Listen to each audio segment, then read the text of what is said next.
Good evening, Professor and fellow students. My name is Anthony Yakubovich. When a man does work in the best interest of a marginalized people, how can they be both revered and reviled by the group they work for?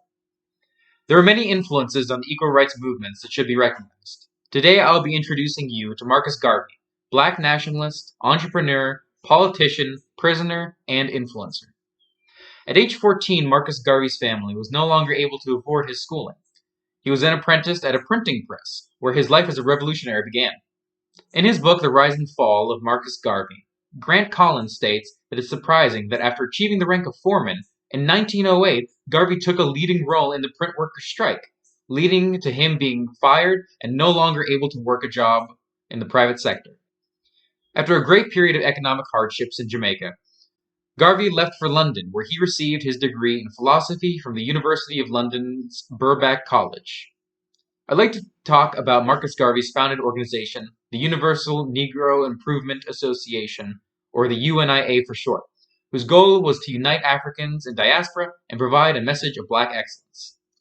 Garvey founded the organization in 1914 and, after talks with Booker T. Washington, left for America on a lecture tour and opened a branch of the UNIA in New York, offering membership to anyone of African descent.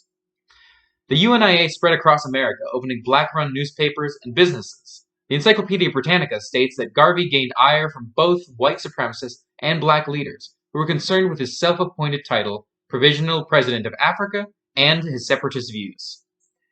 Even after his streak of successes, Garvey was not immune to failure and falls from grace. In 1919, the UNIA began selling shares of the Black Star Line, a black-owned and operated passenger line that would travel between Africa and America. The company was fraught with problems, including unbalanced books and structural issues with the ships purchased.